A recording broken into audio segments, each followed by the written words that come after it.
Last two. Dance of Freya. Renee looks even weaker than before. The veins upon her shriveled arms pop outwards, with a jarring intravenous line connected to it. Renee struggles to keep her eyes open, her exhalations forming a thin layer of mist on the mask she wears. A television in front of her plays a dated recording. In the recording, a girl places her hand on a young gentleman's waist, and the two proceed towards the dance floor. Lumi. The camera moves close to Renee at the sound. A shriveled hand slowly reaches over. I'm sorry. The project will have to continue without me. And Bowen Snow. The recording draws Renee's attention. She fails to continue her sentence. In the television, she moves to the music with Bowen, still young and lively. A flower in full bloom rests upon her breast. To the tune of Dancing Dreams, the swaying hems of Renee's dress form lilting green waves in the air.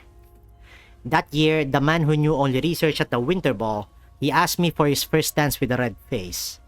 Lumi, if it were possible, I really would like to have one more dance with him, to watch the first snow fall, to see the white all around, even for just a few seconds. Not long ago, the defense machines destroyed by Yoohee and the others had formed a new gift box. Its contents revealed themselves to them upon a touch.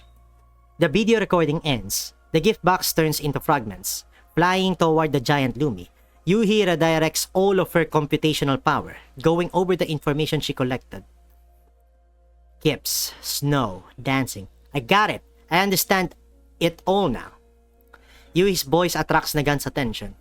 Yoohee, have you found anything yet? Yeah, we're putting too much thought into it. The gift box doesn't mean that it wants a present.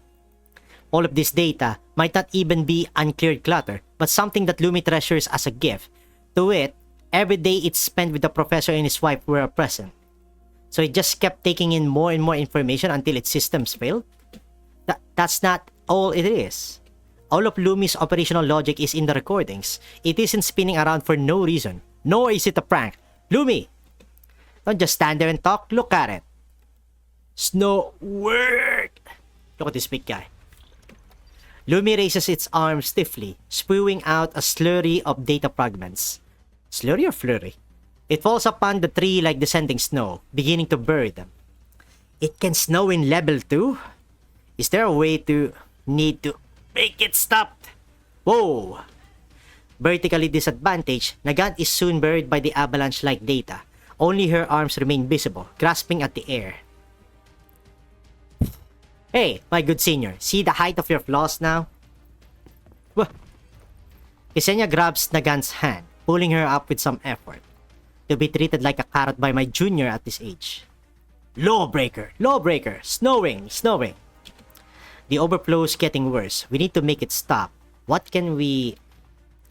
I know. Music. Dance in dreams. Ksenia, help me. Pull it up, please. Okie dokie. Make sure you pay the fee. Hurry up. Soon after, level 2 is filled with beautiful music. As the track begins to play, Lumi's data spewing pace slows down. Snowing. 10 skiff. Ooh, it's working. Lumi seems to remember this. What next? A more direct approach? Ksenia twirls the weapon in her hand, but Yoohee shakes her head.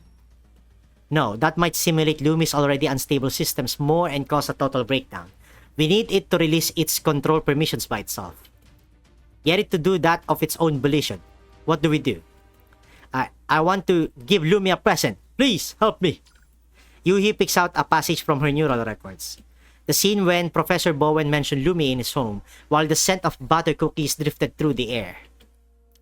Lumi is something my late wife left behind. Its existence is special to me.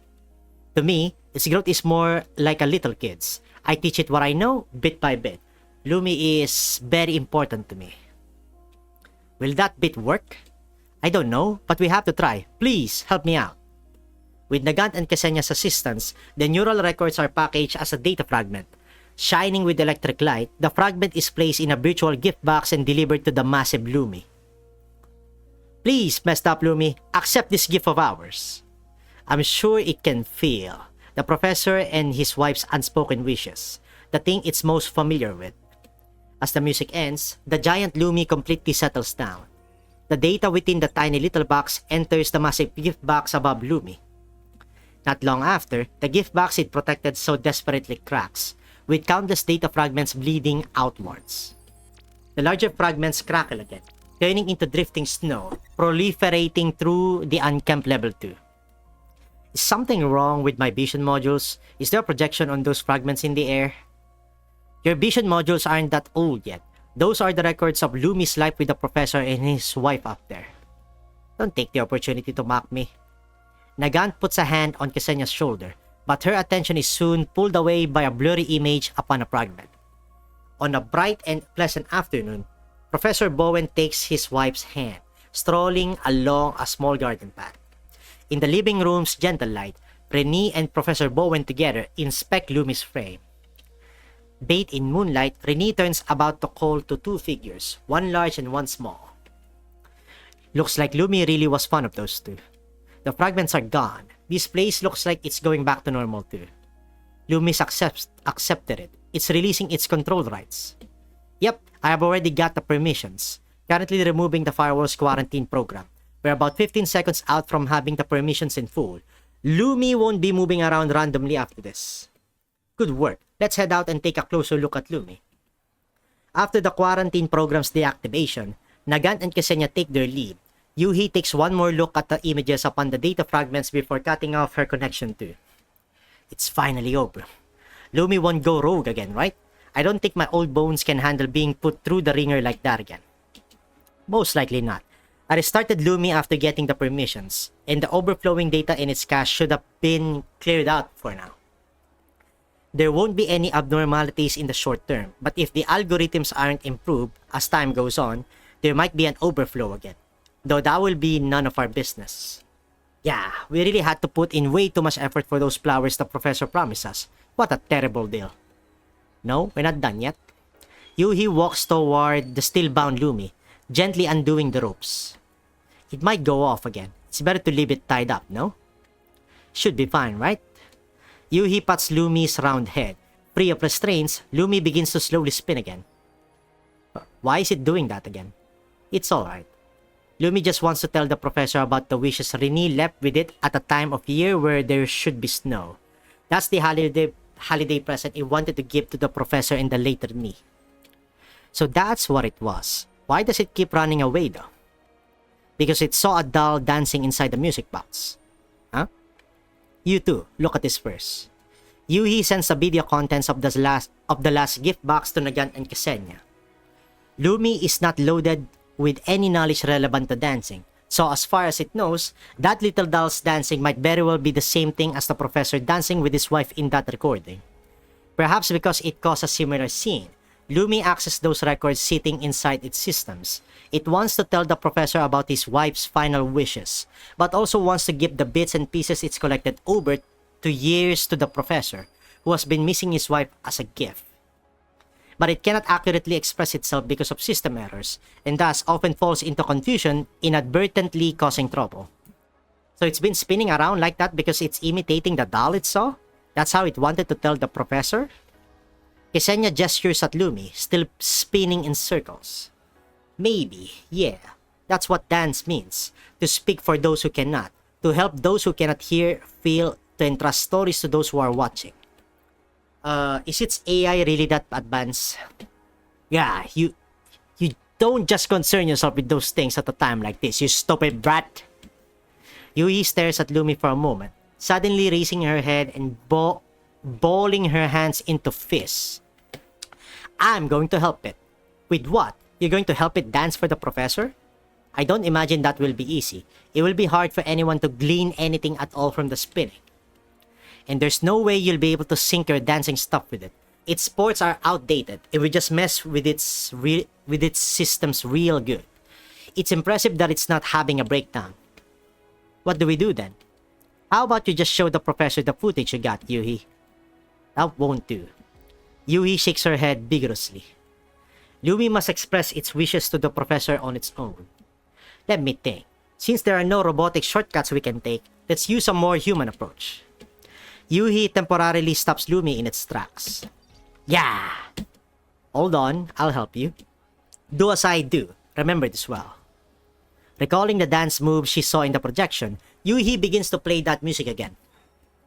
She begins with the starting pose, progressing into an elegant dance routine. Her dainty figure's flowing contours make up a familiar sight to Lumi, whose full attention is now drawn to Yoohee. Gradually, Lumi begins to move as well. It fully concentrates on imitating Yoohee's movements, clumsily extending its arms. Even when the steps simplified, Lumi moves nothing like Yoohee. I can at least tell it's supposed to be dancing. That's a pretty good start for Lumi. Found you.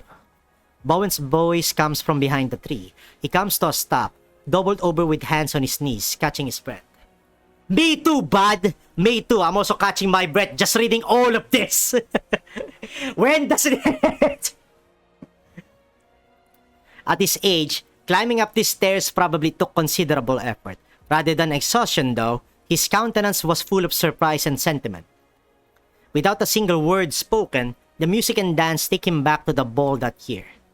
Lumi clumsily turns about, occasionally spewing out bits of foam as if having errors. Some of it falls upon Bowen's glasses. He takes them off. Blurry as the surroundings might be to him, he sees clearly the figure of his late wife. Clad in formal dress with an arm wrapped around Lumi, she extends a hand towards him. The couple's romanticism of their youth had been long buried, but never melted away like the falling snow. Dancing, snowing. Lumi runs over at the sight of Bowen. It lightly bumps into his leg, pulling him out of his stripped-down memory lane. All this while, I never understood. Bowen leans down, grasping Lumi's front limbs, dancing to that familiar tune. Lumi spins rhythmically, activating its snow dispersion apparatus, spreading frosty snow through the abandoned building.